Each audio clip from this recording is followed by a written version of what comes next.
Yusuke, also known as Yu, was the only person to survive a plane crash when he was a baby. As a result, he lost the ability to use his legs.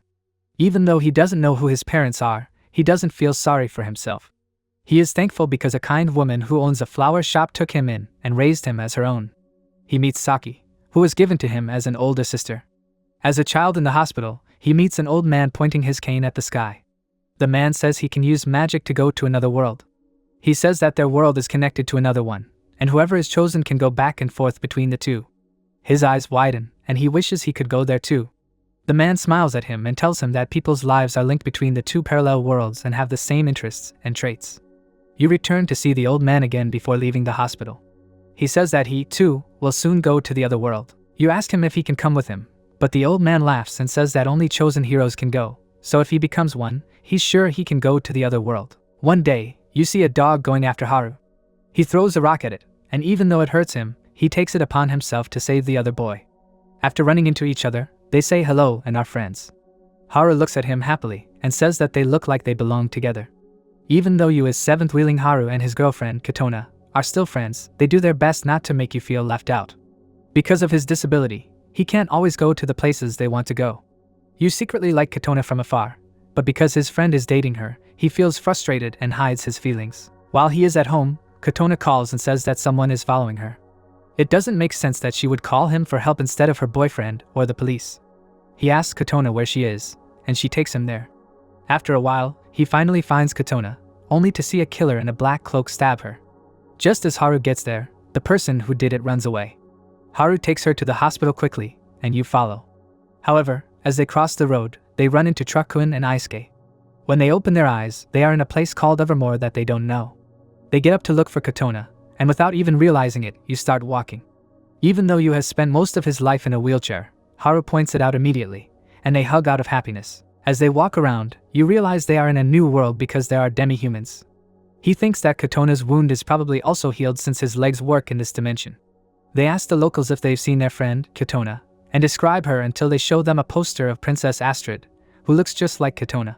They don't think twice about going to the castle to see Astrid.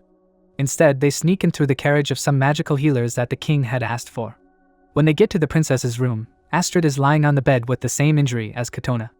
The healers start their ritual to take the knife out of Astrid's stomach, but powerful dark magic makes them vanish into thin air, and they cannot save her. People leave the room, which gives Haru and Yu a chance to get closer to Astrid. You try to pull the knife out, but dark purple energy starts to come out instead. Finally, he can get rid of the cursed dagger, and Astrid's wound slowly begins to heal. But the two friends are taken away and questioned. They say they are in the room because Astrid looks like their friend, and they want to save her. Barton, the leader of the army, doesn't believe them, but Bertha, a knight who saw them do something good, says that Barton should believe them. So, the magic chancellor says to be thankful for the two and think of them as heroes. Haru asks the princess if she is Kotona, but she doesn't understand what he is asking. In the middle of the night, Yu sneaks into the palace to see how Astrid is doing. He hears her talking and finds out that, like Kotona, she likes sour oranges. As he's getting ready to leave, Astrid stops him and asks him to come with her to the Lake of Purity, where she can wash away the dark energy from the cursed dagger. They ride a magical flying boat, and the scenery is so beautiful that you can't help but be amazed. When they get there, he watches her dance while her wounds heal completely. After the ritual, she asks him about Kotona, and they talk about different parts of their lives. The next day, the king sends Yu and Haru an invitation to show off your sword skills in a sword fight.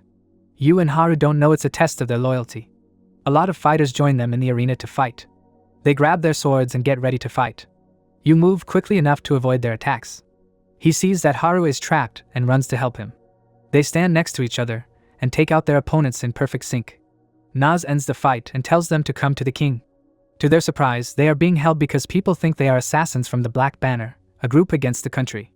You tell them to return to their world because you don't know what else to do. You think they will be teleported back if they are about to die. Haru believes him, and the two jump headfirst into the fire. Back in their world, the plan works. Now, Haru has stuck in his slow Tesla again. Kotona suddenly shows up unharmed, and a crying Haru immediately hugs her. When they ask how she's doing, she says she saw a car accident the other day in which 3 men died.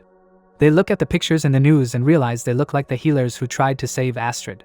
He remembers what the old man at the hospital told him about how people's lives are connected. Haru doesn't believe it because he thinks everything they did in the other world was just a crazy fever dream, but you think it's true.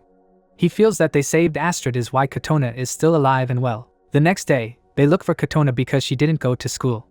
To their surprise, they find her at the hospital. She tells them she has a tumor and will die in 3 months. Both of their lives are over. He wants to return to Evermore because he figures this must have happened. After all, Astrid's life is also in danger. Haru, on the other hand, thinks he's crazy and that maybe the princess was always meant to die, but since they saved her, his girlfriend will now pay the price. He agrees to go back to the other world, but he will kill Astrid this time to save Kotona. You are very against him because he thinks there is a way to save both of your lives. They use teleportation to go back to the other world, but they go to different places this time. He shows up again at the palace and tells them Astrid's life is in danger. They don't believe him, but he tells them that Kotona's life was saved when Astrid's was. He also thinks Bertha looks like Saki, the girl he raised as his sister. Haru was seen with the black banner, which Barton says, "You can't believe it," and they deny the charge. He begs the king not to take him seriously. Nas helps him by giving him a sword to protect Astrid. In exchange, he has to kill Haru to show his loyalty. Astrid finds out what happened and demands that you kill her to save Kotona. He refuses and says it's wrong to kill someone to save another, even though he doesn't know how their lives are connected. He wants to keep both girls, even if it means he will die. The Black Banner army breaks through the palace's gates. Haru is a part of this army and is trying to get the other people to kill the princess. On the other hand, you tell the knights to do whatever it takes to protect the princess before rushing to the battlefield to fight Haru. He tries to stop him because Kotona might die if he kills the princess, but Haru seems crazy and can't see straight because he wants to save his girlfriend. He even says he will kill you, his best friend, if you get in his way. The two pull out their swords and start fighting. Haru still says he is doing it for Kotona, but he doesn't back down because he wants to protect Astrid. He hits Haru hard enough to knock him down, then points his sword at him and begs him to stop fighting. But Haru tells him to kill him because he will kill Astrid if he doesn't. Yu grits his teeth and slashes at Haru with his sword. At the same time, he doesn't understand why they turned against each other after being best friends. They are about to die when they are teleported back to their world, where Kotona's condition worsens. Yu try to convince Haru that every action in one world has the same effect in the other, but Haru is stubborn and won't listen. Suddenly, he remembers that the enemy took Bertha, and her life was in danger. He wants Haru to go with him to see how his sister Saki is doing. They get there just as the assassin who stabbed Kotona is about to hit Saki. You throw a pot at him, and then they run away quickly. The assassin becomes a giant spider, and the two tell Saki about the other world. Saki says that the assassin called her, says Saki. But Yu and Haru are the only ones who do. Haru finally realizes he is wrong. If he kills Astrid, Kotona will also die. They go back to Evermore by teleporting. He gets into a fight with the king, Astrid, and Nas. He tells them that the magic chancellor, Nas, is the mastermind behind all attacks. He thinks that because the suspect used a cursed dagger to kill the princess, he knew about the royal aegis, a spell that protects Astrid, and he knew her nickname, which only they use. This information is only known inside the palace, so it must have been done by someone who works there.